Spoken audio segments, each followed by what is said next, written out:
ancient Chinese brought inventions into existence that changed the world forever. Machines built on a scale and level of sophistication that was unrivaled for millennia. Many of their inventions redefined engineering. But perhaps their most lasting legacy lies in one area: a sphere of technological innovation in the field of war.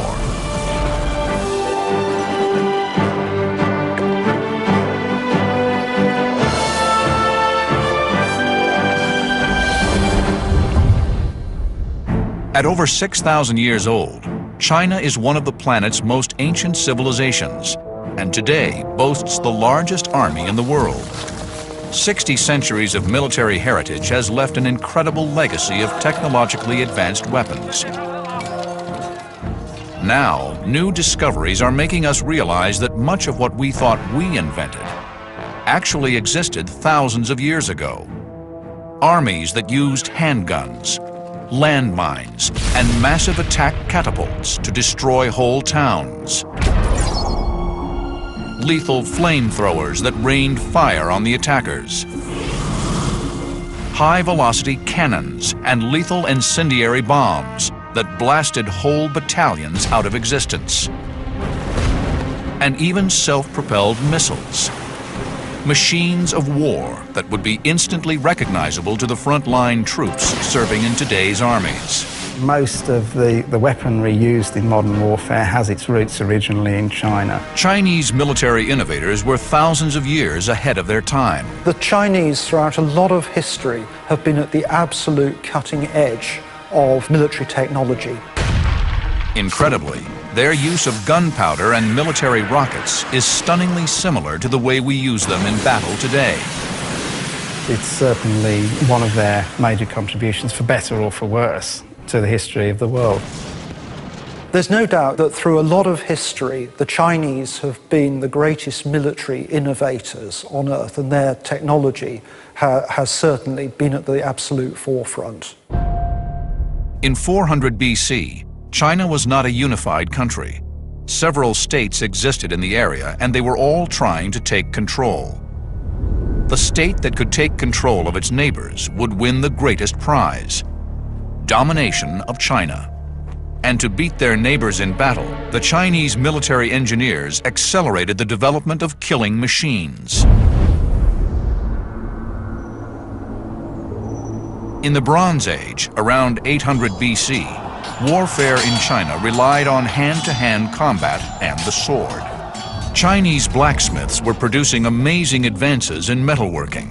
The result was an array of axes, knives, and swords, the most lethal blades the world had ever seen. The craftsmanship that went into a Chinese sword was extraordinary. They forged iron with carbon to produce ultra-hard blades set into hilts of exquisite craftsmanship. They used an ingenious approach to cooling the blade in the forge, where the middle was coated in a heat-resistant substance that allowed the edge to cool quicker than the middle. The result was a very strong and very sharp weapon. As their skill with metal grew, so did the length of the blades they could produce. In the Kingdom of Qin, swords became longer, about 36 inches, and this gave a good advantage in combat. The longest swords in Europe at the time were only 27 inches long. To make long swords, advanced technology was needed to assure their sharpness and flexibility. Swordsmiths had mastered the chemical properties of metal, in particular chromium plating, an extremely complex chemical process. The result was an incredible level of hardness and durability. The sword still shines and has not gone rusty after 2,200 years. This is a result of the chromium plating on it. How could the Chinese swordsmiths have coated the 8-sided blades with this chromium? With no electricity 2,200 years ago, the chromium plating must have been done by a chemical method. Something rich with chromium was wiped on the weapons, or the weapons were buried with chromium and heated up. The answer is still a mystery. But even after 2,000 years, the swords have the cutting precision of a modern-day razor. At point-blank range, A trained swordsman could deliver the point of the sword into an enemy with a force of 3,000 pounds, enough to drive through armor, flesh, and bone. Each sword has 8 surfaces, and every line on each surface is beautifully crafted. The most important thing is that the blades are really sharp. This is actually as sharp as a razor. At the Tangxi Sword Factory in Qiping, modern craftsmen are still creating these exquisite weapons in the same way they were crafted 2 millennia ago. The iron is forged in furnaces heated to 1130 degrees, just using air and charcoal.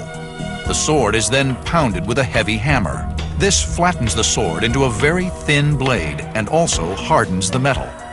This process, known as tempering, is repeated time and time again, at each stage the sword becoming harder, thinner, and more deadly.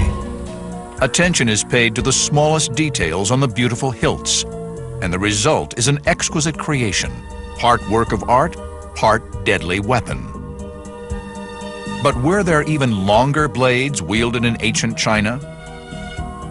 Dr. Tom Richardson is curator at the Royal Armouries in Leeds, England. The armories boast one of the largest collections of rare military hardware on the planet. Here lies one of the most unique weapons of the ancient world, a dagger axe. It was called the Ge. This beautifully engineered, pointed, bladed weapon was originally fastened onto a 10-foot staff. The dagger axe inflicted massive punishment over 2,500 years ago. Today, only the bronze blade itself remains. The fluke at the back of the blade passes through the haft, and the slots here on the back of the blade are intended to bind the blade onto the haft. The weapon's precision design ensured that the blade could be used to maximum effect in hand-to-hand combat. Each blow would deliver a force of 6,000 pounds. To be on the receiving end of just one thrust would have been agonizing. They're swung on very long hafts, and you can imagine the concussive impact of one of these blades swung on the end of a long pole. By 1000 AD, China was over 1,000 years old and had consolidated her military might. Her engineers and blacksmiths were becoming expert at creating deadly weapons. But it was the chemists and alchemists who stumbled across a mixture that would completely rewrite the history books and redefine the art of war like nothing before or since. The art of warfare would be unrecognizable today were it not for a 1,000-year-old Chinese invention.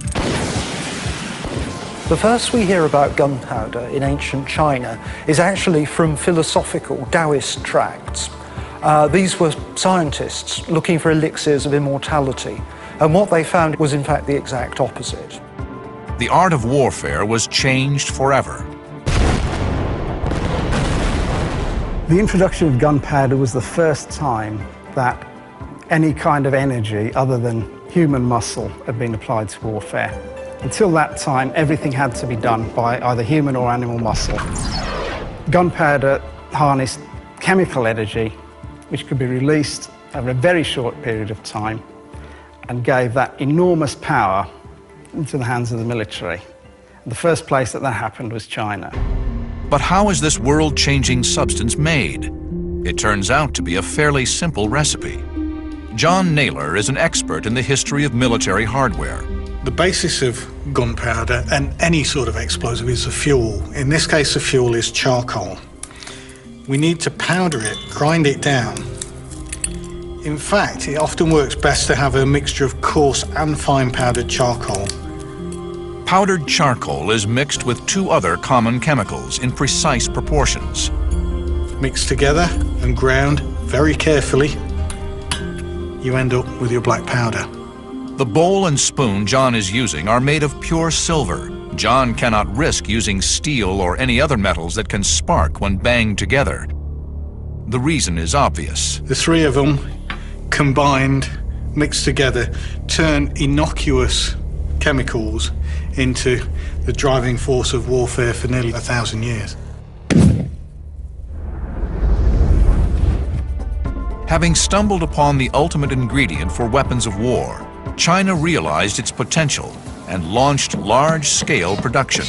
The first evidence of industrial production of gunpowder in China is dated to 1040 AD, and initially not for use as an explosive, but rather as a fire-producing compound. Gunpowder has different properties depending on the exact proportion of its ingredients, and early varieties of gunpowder didn't explode, but they simply burnt at varying speeds.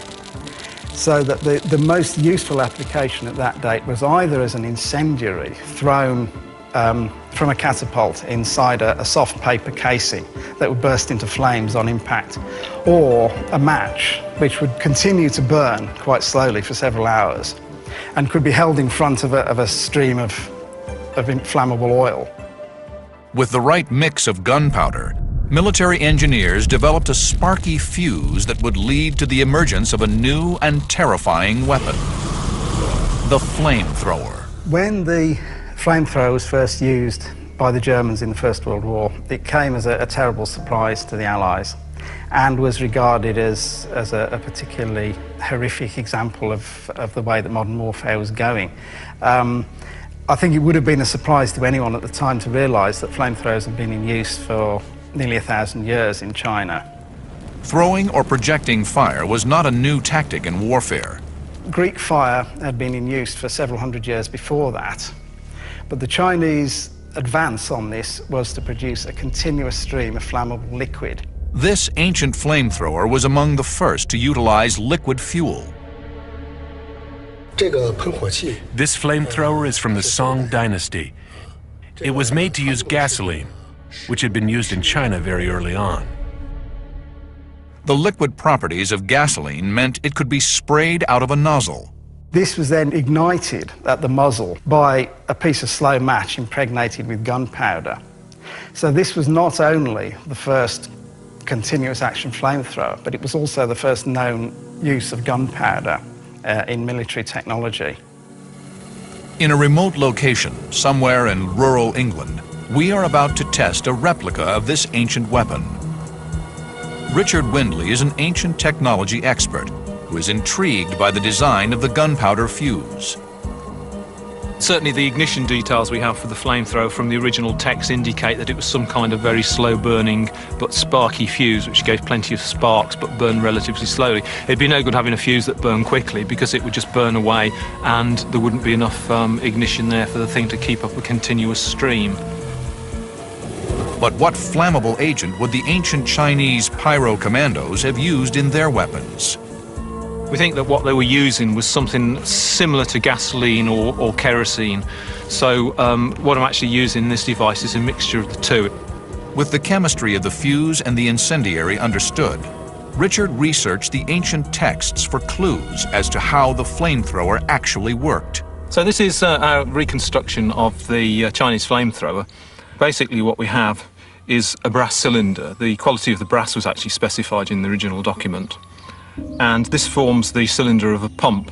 Inside here is a piston, which is about so big. This would probably be made out of bronze or possibly wood, and it would be bound round with cord until it was a really snug, tight fit in the cylinder so we can get plenty of pressure. This moves backwards and forwards as the handle is moved backwards and forwards. On the forward stroke, it forces out the flammable liquid through a nozzle at the front of the device. And on the back stroke, it forces the fluid which is in here, it forces that down through that pipe there, up through an internal pipe here, and to a secondary nozzle at the front. So we're effectively getting two squirts, one on the forward stroke and one on the backward stroke. At the back of the flamethrower is a large diameter extension to the cylinder, and this forms what we'd now call a gland. This would have been packed with string or cardboard, and the purpose of this is to stop the fluid on the backstroke being forced out and covering the operator. The reservoir is in the bottom. Initially, in the original device, the whole thing, this whole tank, would have been a large reservoir which would probably be holding something like 25 litres. There is a small flap valve made of brass which has a pivoted hinge. This allows the fuel to be drawn up into the cylinder on the forward push and along this tube, rather than back into the reservoir on the second stroke and into the secondary nozzle ignition chamber at the front. The ignition system is a slightly different proposal because the texts are not that clear on how exactly this worked. The little fuse assemblies are going to fit just inside a little holder there. They're ready to be lit. The front portion, the ignition chamber, goes on. Then what all remains to do now is to light the fuse, and we're ready, pretty much ready to shoot.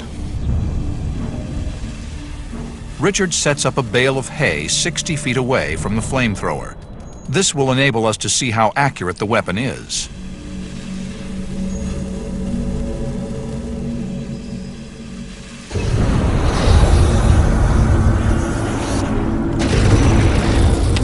The flamethrower fires burning gasoline over 60 feet and instantly incinerates the target Richard has set up.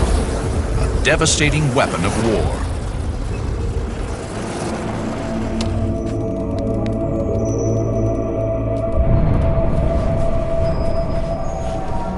Well, that from where I was standing, that was absolutely staggering. That was awesome. And to see that stream of fire coming at you must be absolutely devastating. So where was the best tactical position to place a flamethrower? They were used in a whole host of different ways. They were used on board ship, they were used on ramparts as defences for fortifications, and almost act as a kind of spearhead for frontline troops. We know from 20th century experience that the flamethrower is one of the most terrifying weapons that anyone can face. And certainly there would have been a serious risk of being burnt if you were in front of it. But they were fairly short-ranged weapons. And a lot of the time, their value would have been psychological. If a flamethrower of that description was guarding a breach in a city wall, it would have been a very brave man who would have attempted to go through it. But many military objectives are further away than 60 feet. There is amazing evidence that the Chinese designed and built weapons that could fire devastating projectiles over a mile. Before the advent of gunpowder in China in 1000 AD changed the art of warfare, the Chinese had long been shooting projectiles across battle lines, using the crossbow. But there is intriguing evidence that the Chinese military engineers took crossbow technology to its ultimate limit.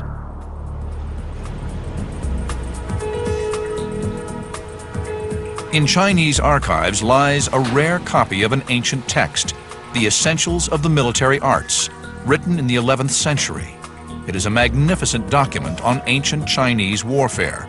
Within its pages are fascinating glimpses of complex and awe-inspiring machines. One such machine was the triple crossbow, an incredibly powerful siege weapon. The triple crossbow was a 25-foot-long device that employed not one, but 3 bows to give it extreme power. This was a heavy-duty assault weapon that needed a whole team of men just to arm the beast. This is the largest long-range weapon. The original model would be twice as big, twice as long as this model.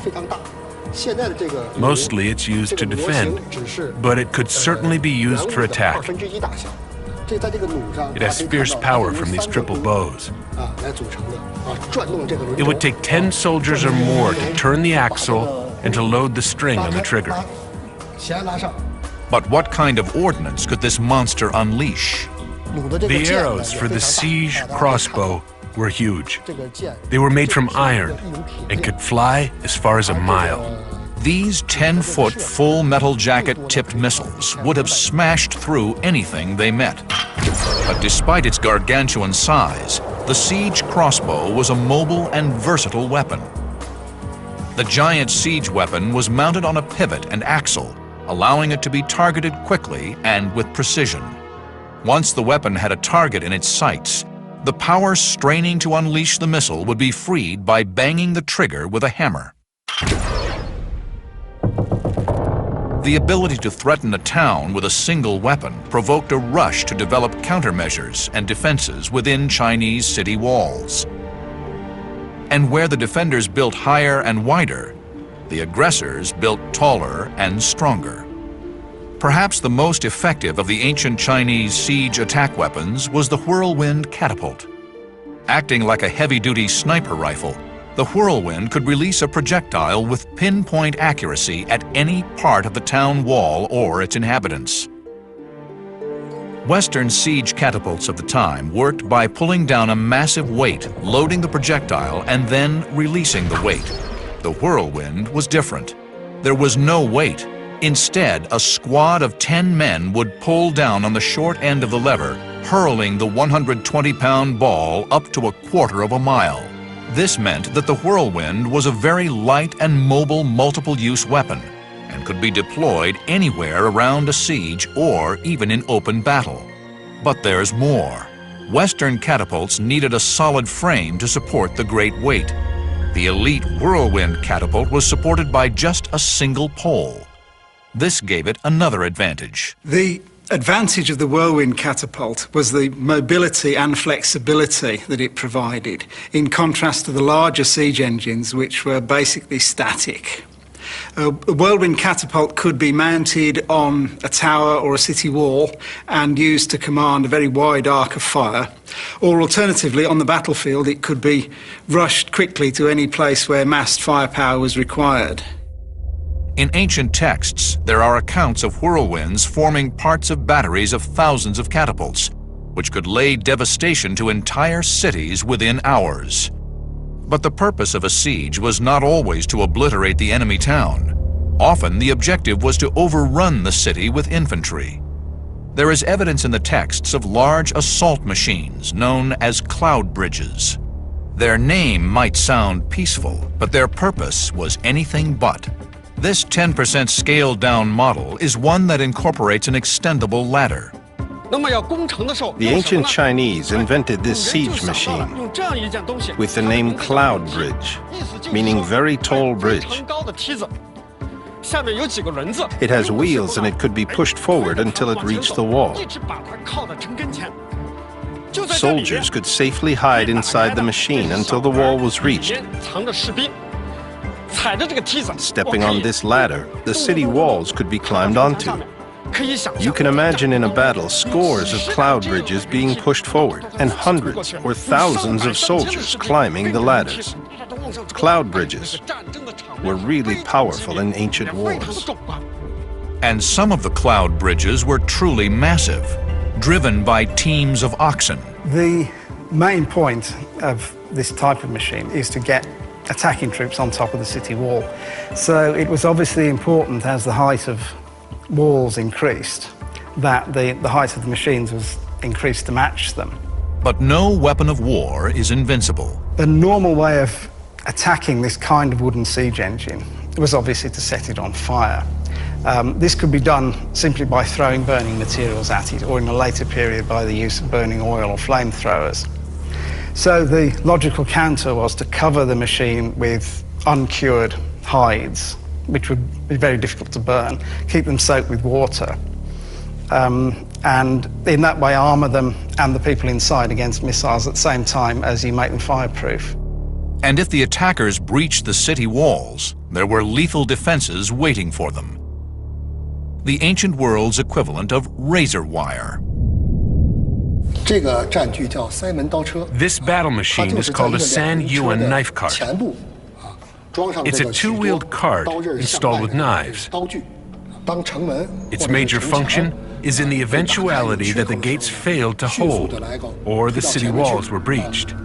It would be rolled into place to block up streets and defend them. The knife cart was as effective as razor wire, with one improvement. It was mobile and could be deployed wherever the defender's need was greatest. But just like razor wire, it could fit any gap. In the ancient wars, a practical cart was built according to the size of gates or width of streets. I think it would be twice the size of this, at least. But not all heavy military hardware was used in urban conflict.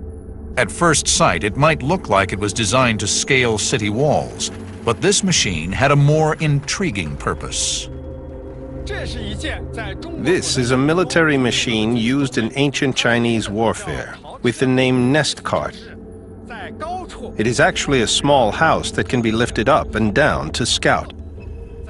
In the middle area of China, the lands are mainly flat, which makes it difficult to see far on the enemy's side. With this device, we could see the enemy's situation from high. Military satellites fill the tactical role of the nest cart in modern warfare. However, there are ancient Chinese weapons that were developed nearly a millennium ago, whose basic technology is little changed from that used by our armed services today. The Chinese innovated the greatest revolution in warfare technology the world has ever seen: the gun. The range and ingenuity of Chinese weapons of war is incredible, but it wasn't until the invention of gunpowder that Chinese military hardware entered the modern era, and ancient Chinese armies began to use a weapon that would be recognizable to the modern soldier. By the 10th century, weapons called fire lances, bamboo tubes filled with kinds of gunpowder, mixed with fragments of iron, ceramic shards, things like that, they were set fire to.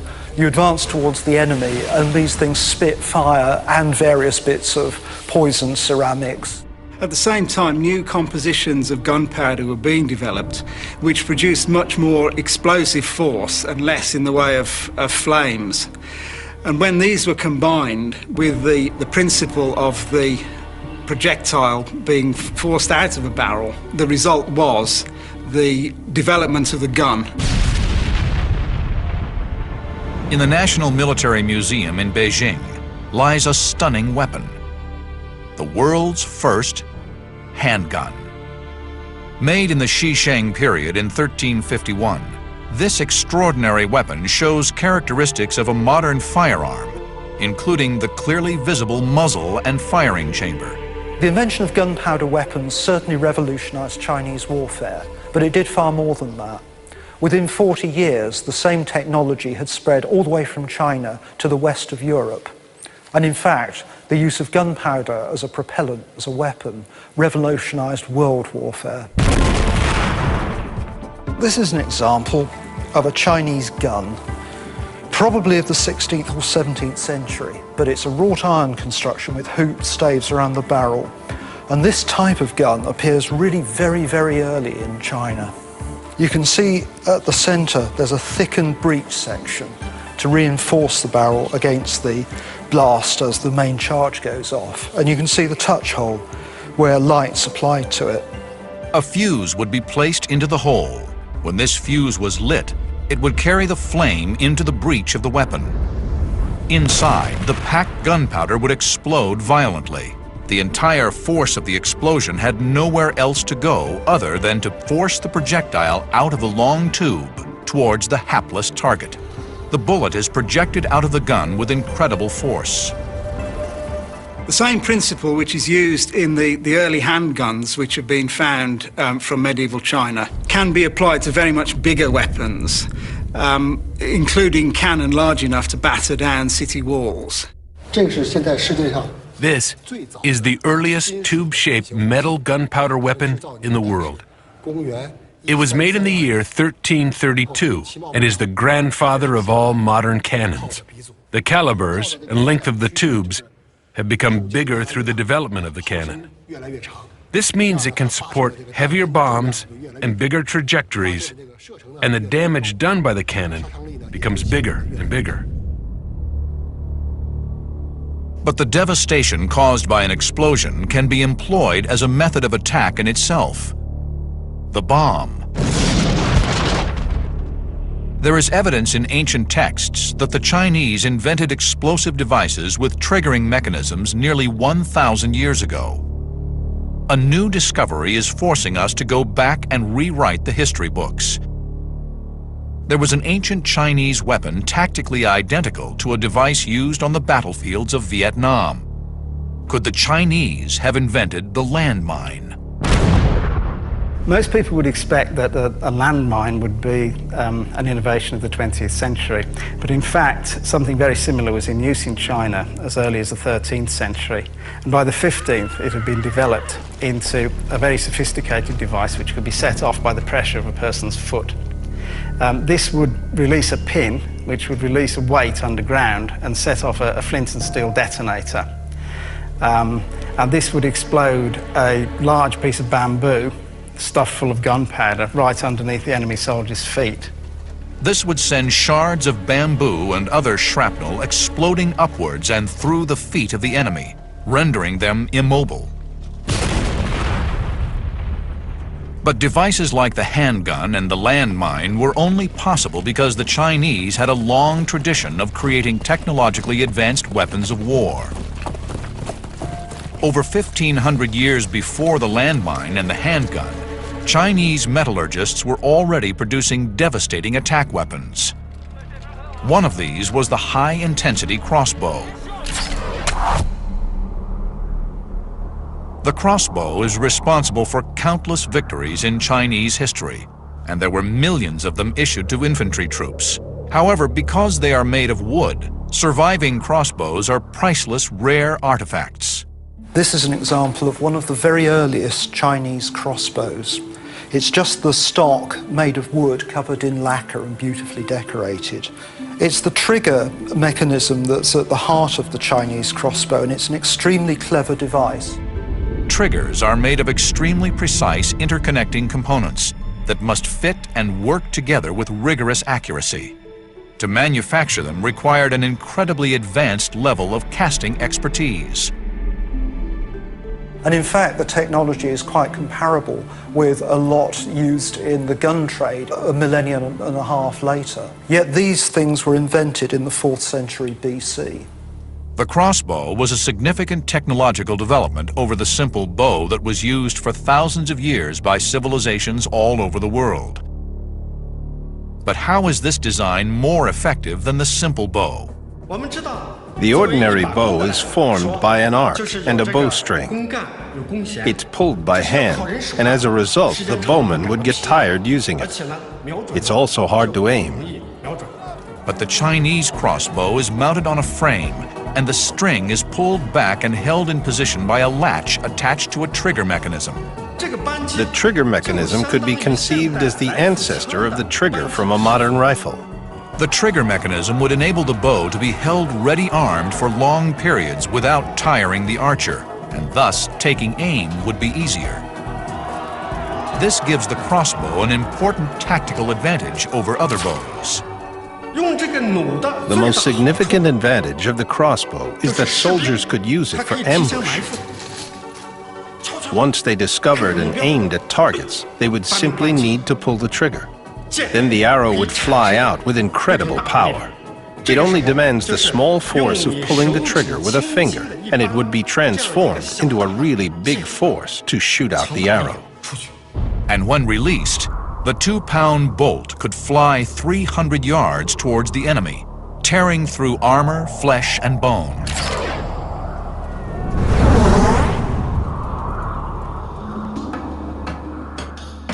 Crossbow technology and the skill of crafting these elegant assault weapons has not been lost.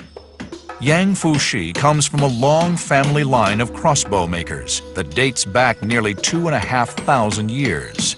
He still makes bows to an ancient design, using only the tools and materials available to the ancients. I couldn't tell you how many generations in my family have been making bows. My ancestors were all bow makers. This looks exactly the same as a crossbow excavated from a West Han tomb. This is a Han Nu crossbow. In Chinese, this means with anger. Its history can be traced back to 2,500 years ago. This replica was made exactly according to ancient drawings. The trigger on this crossbow is made of bronze and exactly the same as the one excavated. Many modern tools were used like lathes, mills, and planes. Our ancestors could make these exquisite triggers thousands of years ago without modern tools. Through the process of creating these beautiful replicas, Yang Fushi has discovered a tactical benefit of the crossbow. The leather strips bound on the chocks are to fasten the bow. The bow can be disassembled to make it convenient to carry on military marches. and then reassembled on the battlefield. But how powerful could a crossbow get, and what was its ultimate range? According to ancient texts, the most powerful crossbow could have a tensile force of up to 260 pounds. It was called crossbow loaded with feet. It could reach over 500 yards. Very deadly. This devastatingly lethal attack weapon could fire 20-inch bolts at the enemy, with a force equivalent to being hit in the chest with a modern .357 bullet. But the Chinese military were continuously developing and refining their arsenals. By 200 AD, they had taken the crossbow to a new lethal level. Centuries before the gun, while the rest of the world relied on the simple bow, the Chinese developed the world's first repeating shooting weapon, the repeating crossbow. It is the ancient world's machine gun. Here on top we've got a magazine that holds these bolts, slotting down into there like that. Holding this lever, working the action, the whole magazine comes forward. The string slips into that notch, so it can then be drawn back. It's also holding down a little peg, so that when the magazine is steady on the stock, pushes the peg, wallop, shoots the projectile down at the enemy. And as fast as you can work the action, that's how fast you can shoot. With 100 men to a company, 10 companies to a regiment, each with 1,000 crossbows, this meant that 6,000 or 7,000 bolts would have been tearing across the battlefield at once, instantly cutting down everything in their path. Incredibly, this murderous kill rate would not be seen again until World War I, over 1,500 years later. Now, the beauty of this weapon is it's idiot-proof. You don't need to be a trained soldier to use it. It gives the rate of fire that a trained archer can put out, but without all the hardship of learning to do it. It was common at the time for Chinese emperors to have retained armies. This meant that farmers who usually worked the lands of the empire could be called upon to take up arms in defense of their realm. The repeating crossbow was an ideal weapon to issue to an untrained soldier. Thousands of these weapons unleashed onto the battlefield would put doubt in the minds of any attacking force. Firing at a rate of 1 lethal bolt per second, the repeating crossbow was a unique development. An innovation that, incredibly, preceded the automated weapons of the 20th century by more than 15 centuries.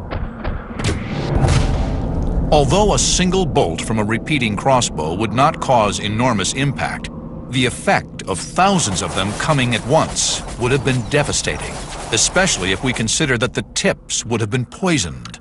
A single scratch would have taken out an enemy soldier. But it wasn't until they unleashed the chemical energy in gunpowder that the Chinese brought the firing of missiles across the battlefield into the modern era. By the 11th century AD, the Chinese were starting to project missiles in a way that would be recognizable to a modern military engineer in the gunpowder-fueled rocket. Gunpowder was first used for military purposes in China around 1000 AD. Its initial use in warfare was to create fuses for flamethrowers, but the flamethrower's range is limited by how far the machine can pump the flammable fluid. However, the Chinese had been using the explosive power of gunpowder in fireworks for entertainment. They also had hundreds of years' experience of unleashing projectiles at an enemy. It was just a matter of time before they discovered you could combine these two skills. An intriguing discovery by underwater archaeologists off the coast of Japan has uncovered evidence of what are believed to be China's earliest known exploding gunpowder-based projectiles. The researchers found something stunning: 2 intact and 4 partial bombs, encased in a dense ceramic shell. When the scientists X-rayed 2 of the intact bombs, they discovered that one was filled with gunpowder, and the other not only contained gunpowder, but dozens of pieces of iron shrapnel. They realized what they were looking at: a weapon that was half bomb, half grenade. We now know that ancient Chinese armies had an incredible range of ordnance available to them. From super-scale mega crossbows, to handguns and cannons, to devastating flamethrowers, all being deployed nearly 1,000 years ago. But now, for the first time, new discoveries have us asking the incredible. Could the Chinese have used rocket-propelled missiles in battle at a time when the rest of the world was throwing stones out of wind-up catapults? In its early years, gunpowder was used mostly for entertainment. They designed spectacular fireworks, almost the same as we use on the 4th of July today. But could this expertise be turned to use in battle? Could the Chinese adapt their rocket technology and create self-propelled weapons of war? Under the Song dynasty in the 13th century, they were still used only for toys and for firework demonstrations. But soon after that, they began to have a military application. This was well before the use of rockets in warfare anywhere else in the world. The early applications of rocket technology to military uses were basic. They involved attaching a gunpowder-based rocket to an arrow to give the projectile propulsion. Intriguingly, there is evidence of early trials in which rockets were attached to aerodynamic bird-shaped creations. But developments were right around the corner. Under the Ming dynasty, from the middle of the 14th century, rockets began to be used en masse in Chinese warfare. They were fairly small devices with arrowheads on the end of a stick propelled by a rocket tube. They didn't have explosive warheads, so they were most useful when fired en masse. Just like the multiple rocket launchers of today, Chinese rocket launchers caused devastation on the battlefield. And it didn't stop there. There was an invention that took rocket technology to the ultimate limit. A piece of military hardware little different to the rockets that modern armed forces put into the field today. The ballistic missile. Invented in the early 14th century, even its name was designed to strike fear into enemy troops. This is an ancient weapon called Fire Dragon issued from water. It was used in naval battles, and when issued, it had a long flame tail, looking like a fire dragon. There are many types of bamboo in China, so it's easy to find the material to build the weapon's body. But how did it work? It has something like fireworks attached to the outside, which act like a powder flask when they are lit. The whole thing starts to fly. The mouth in the front is loaded with gunpowder, which explodes the enemy's ship. But there was more to the weapon than that. The rocket was built in 2 stages. During the flying, the first stage burns, but ignites the second stage. This drives the Fire Dragon to fly further and reach the enemy's ship and explode. But even if the enemy was out of range, the Fire Dragon had a contingency. There was a magazine of 3 rocket-driven arrows loaded within the mouth of the missile. Hundreds of Fire Dragons flying through the air at an enemy fleet would have caused panic and devastation. This Fire Dragon issuing from the water might be thought of as a sort of primitive cruise missile. Its main use was from one ship against an enemy fleet in naval battles on the large rivers of China. I think, though, that its main impact would have been psychological. The large carved and painted dragon head on the front would probably have had more impact than the shower of arrows which it discharged when it got within range. Nevertheless, it's an extremely sophisticated piece of technology for its time. It is incredible to think that the Chinese war machine created weapons whose principles and tactics we still use today. Those first Chinese military technicians who first used gunpowder to propel a rocket device forward can take as much credit as anyone for putting a man on the moon. Thousands of years ago, they were creating weapons that would be instantly recognizable to the modern soldier. What new discoveries remain out there? Discoveries that will turn everything we thought we knew about the ancient world on. Thank you for watching The Amazing TV. Don't forget to subscribe.